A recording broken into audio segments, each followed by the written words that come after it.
Pagi ini kita akan belajar tentang Islam. Bagaimana Kristen memahami tentang doktrin Islam. Ya, Al-Quran terdiri dari 114 surah. Semua kata yang terdapat dalam Al-Quran ini sangat menarik karena jumlahnya 6. Ya, angka mereka adalah angka 6. Muhammad juga adalah nabi yang ke-6. Menurut Al-Quran, nabi pertama adalah Adam, setelah itu Nuh, Abraham, Musa, yang kelima Yesus, setelah itu Muhammad. Iya, ini menurut Al-Quran mereka. Ketika ada ajaran yang bertentangan di dalam Al-Quran, mereka mengatakan, hadis yang menentukan nanti. Jadi mereka memakai hadis, kitab hadis itu sebagai dalih. Ya, ada 5 pilar dalam agama Islam. Pilar yang pertama, syahadah. Syahadah ini adalah harus berdoa 5 kali satu hari, sembahyang 5 kali sehari. Ini membuat orang-orang menjadi budak agama. Pilar yang kedua, salat. Pilar yang ketiga, zakat. Pilar yang keempat, bulan puasa. Pilar kelima adalah haji. Ya, mereka menciptakan 5 pilar, tetapi mereka menambahkan satu lagi, jihad. Ya, jika mereka bersedia mati untuk Muhammad atau untuk Allah, mereka akan langsung masuk ke Firdaus atau surga. Ya, itu pengertian jihad. Mereka membuat aturan jika ada anggota mereka yang siap melakukan bom bunuh diri terhadap orang-orang Israel ataupun orang-orang Kristen, maka ada jaminan mereka akan langsung masuk ke Firdaus, dan di Firdaus Allah sudah menyediakan 70 bidadari. Gereja selalu mengatakan, awas no, hati-hati. Kalau kamu pilih Islam, maka kamu akan miskin, melarat, terbelakang, dan teman-temanmu adalah orang-orang bodoh, orang-orang yang tidak terpelajar dan sebagainya.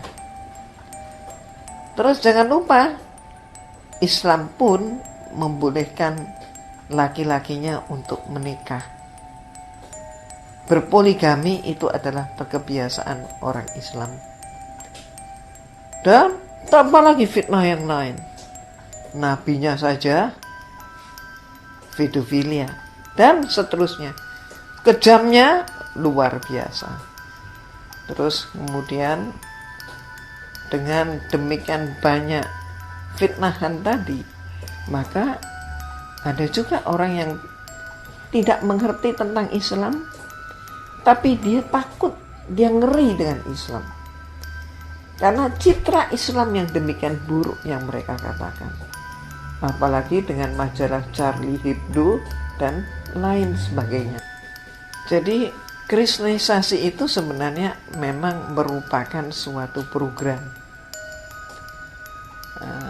Dikemas dengan istilah yang indah. Perintah Kristenisasi diberi label sebagai amanah agung. Amanah agung, jadi pesan agung, pesan suci. Siapa yang memberikan pesan suci? Tuhan. Jadi perintah Tuhan. Untuk apa? Untuk mengkristenkan seluruh dunia. Dan ini kita bisa lihat dalam tampilan sebagai berikut dari Injil Matius maupun Injil Markus.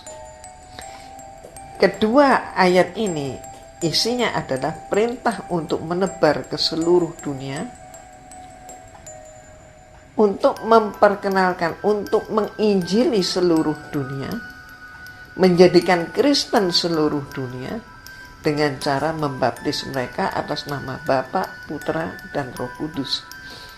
Jadi, Kristenisasi bagi umat Kristen adalah kewajiban. Nah, bagaimana mereka melaksanakannya? Macam-macam. Sebenarnya Allah Subhanahu wa Ta'ala juga sudah memberikan kepada kita peringatan. Kita diingatkan oleh Allah.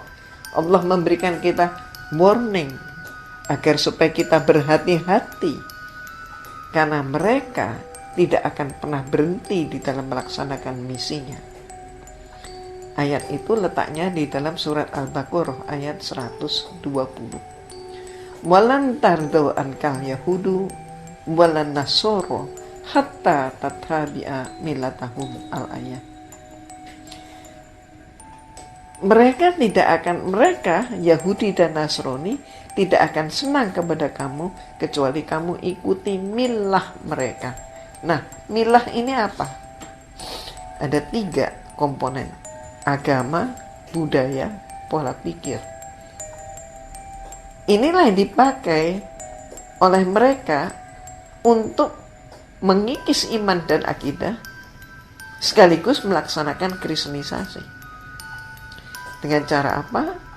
Misalnya, ketika umat Islam itu berada dalam keterpurukan ekonomi, ya seperti negara kita saat ini pun, maka seringkali mereka masuk ketika umat Islam, mohon maaf, dalam menghadapi bencana alam.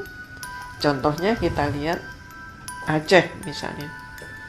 Kristenisasi itu masuk ke Aceh setelah Aceh mengalami tsunami.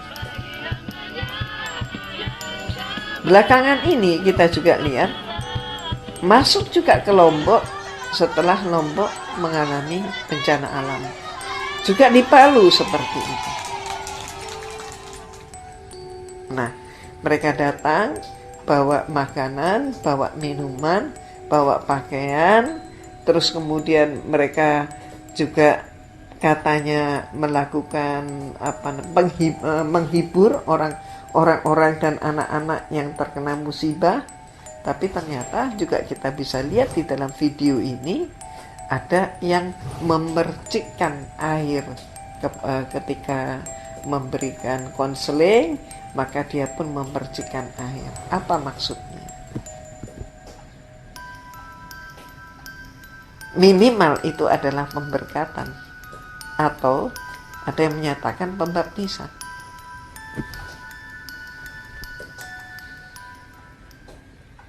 Inilah cara mereka, tidak fair. Tapi inilah yang mereka lakukan, ini adalah fakta.